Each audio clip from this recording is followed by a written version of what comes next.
Hello friends and welcome to my first impressions review of Bioshock Infinite. I'm your host Noam Chomsky, and let me just say first of all, this first impressions review, quote unquote, isn't really much of a first impressions review because I've been playing this game for a couple of days now, but those couple of days have been jam-packed with Bioshock Infinite awesomeness. I mean, it's just, the amount of hours I put into the game are well worth more than just a few days, and let me start out by saying I'm gonna try and be as unbiased as possible, but I really do love the Bioshock franchise.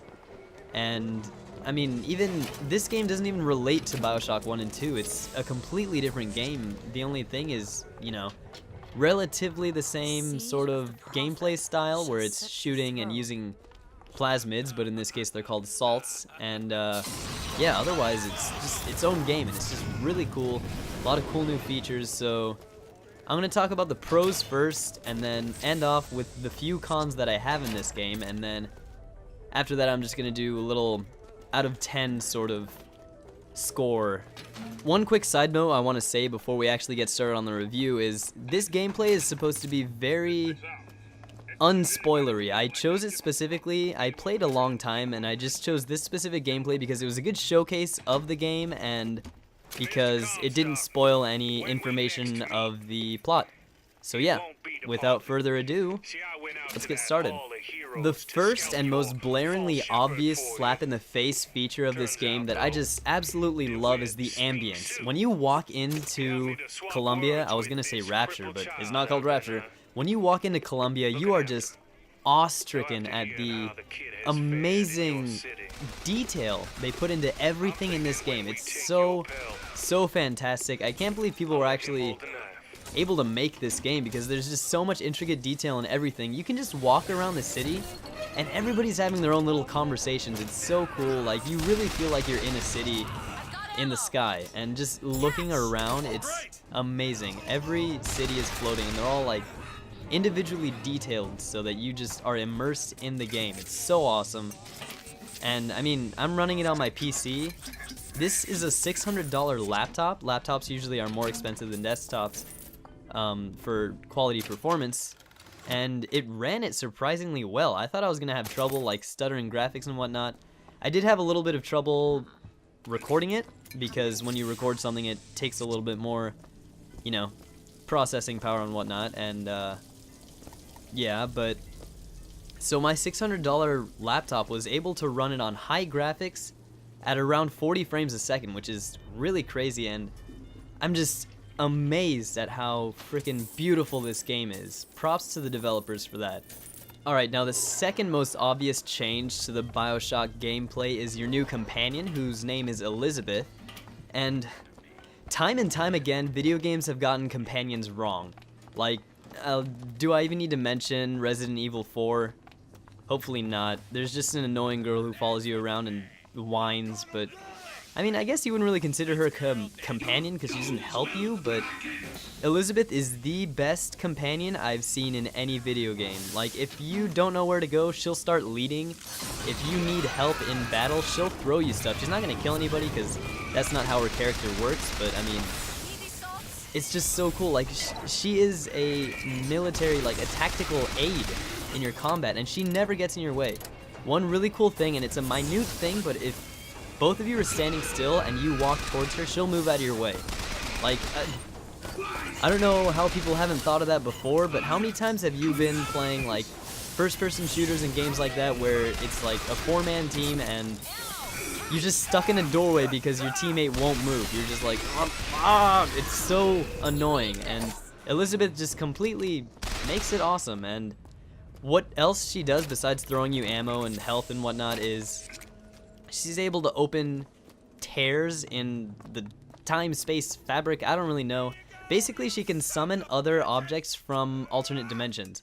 Sort of like in this dimension, this object would be here, so I can bring it into our new dimension. And yeah, so it's so cool.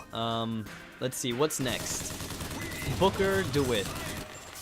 Normally in Bioshock you have a silent protagonist, you know, the guy you're playing as, and that is typical with a lot of first-person shooters like Halo and Half-Life 2 and stuff like that, but in this game they decided to have Booker sort of narrate, and it worked out really well. I think he's not intrusive. He's able to convey backstory and plot and stuff like that, and you still get to keep playing the game. That's the best part. It doesn't have to go to any sort of cutscene and stop and give you background. It's just constantly going throughout the game, and they reintroduced the whole like recordings that they had in Bioshock, except now they're called voxophones, and those give you just a lot more backstory on Columbia itself. You know, you find these voxophones all over the city, and you play them, and then they just give you a little backstory. It's immersive, and it's awesome, and it's really cool. I'm just... I don't even think I need to mention this part about the game, but the gameplay itself is entertaining and fun. It's typically just you running around and shooting and just navigating Columbia. Dang it, I keep wanting to say Rapture. It's not Rapture, it's Columbia.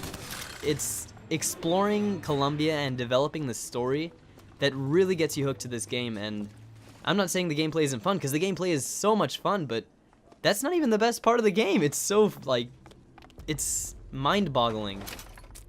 Just the fact that, okay, you have simple guns. It's not like 5 different machine guns. You have a machine gun, you have a shotgun, you have a sniper rifle. You can only carry 2 weapons at a time, but that's enough. You don't need to have a variety of machine guns in a game. I think machine gun can cover the bases there. And it's just, like, the guns are fun to use, and the plasmids, or in this game they're called salts, you can use them in conjunction with each other to create even more devastating effects. It's just so cool. The variety of enemies that you face in this game is also amazing. They have just... I don't even want to spoil it, but there's just so many cool enemies in this game, and of course there's the iconic songbird that's just chasing you around in the game. I guess you can call that the antagonist? Maybe not, I don't know, Comstock. Just, you guys need to play the game, it's amazing. Yes. Okay, so now that I've gotten through all of the good things I wanted to say about this game, and I think I have, I don't know if I'm forgetting anything. Gameplay's awesome, visuals are awesome, plot's awesome. Yeah, let's just move on to the cons. So the first con of this game is, on medium difficulty, this game is too easy, and the game is too forgiving when you die. Now, a lot of people don't even care if the game is forgiving when you die. People loved Prince of Persia, where you could just rewind time every time you died, so... I don't know, I'm not a big fan. I'd prefer to die and it be, like, devastating, and... oh, gosh, I gotta start all the way from the beginning. Maybe not that, but, you know. Like Super Mario status, harken back to those days where dying meant you lose a life, and you only have a certain amount of lives to finish this game. I mean, maybe the games have just gotten too big that you can't do that anymore, but those were the days, like when your life was at stake when you played this game. That's what it felt like, at least. And in this game, you just die and you come back with half health, and you're not even far away from where you died from. So yeah, that's one of the bad things of the game, and like I said before, it's a little too easy. Having Elizabeth there is definitely really helpful, but you don't need her to play through the game without dying. So yeah, that's my take on how easy the game is. Let's think of another bad thing. Elizabeth is illogical, to say the least. I mean, I don't know if many of you guys know this, but, and this is no spoiler because as soon as you start the game, you're gonna understand. You've been hired to get Elizabeth and turn her into some people that you're in trouble with, that you owe money to, sorry. And just immediately she fully just trusts you and follows you to the ends of the earth. And I mean, you know, you betray her at least once. She thinks you're taking her one place and you directly just say, I'm going to New York to turn you in. That's what happens next. And she just cries for a little bit and then she gets over it. So it's just, I don't know, kind of strange. And just her reactions to events in the game are very weird. So I guess you can call those logical fallacies, plot holes, whatever. All in all though, the story, the script writing, I don't know if you can call it script writing in a video game, is wonderful. Like, this game is so cinematic, and I know I'm going back to the pros of the game, but it's really cool. I mean, I feel like I'm watching a movie, but I'm in it. I am Booker DeWitt taking names and kicking ass. Yeah. So yeah, this is a video game, and although Elizabeth's logical fallacies draw you away from the video game, it's not something I would care about. I care about how fun a game is, and that's it. Like, I would care if her decision making was bad if I was watching a movie. But I'm not watching a movie, I'm playing a video game. Why would I care what my NPC companion does? It's just, you know, she's overall way awesomer. And yeah, so I mean, those are the only bad things I can think of in this game. It is very nearly perfect, and I know that's a bold statement, but it's true. If you want a new game to play, this is the one. I don't even care if you don't like shooters. If you've just played Bejeweled all your life and you're thinking, maybe I should play another game, get this one. Just jump right on in, it'll be awesome. Yeah, so without further ado, I'm going to give a score out of 10. And we're going to go to the decimal point on this one because it's tough. I'm going to give this game a 9.5 out of 10 because it is flippin' awesome. Yeah, buy it, do it, have fun, go. Until next time, your host, Noam Chomsky, signing off.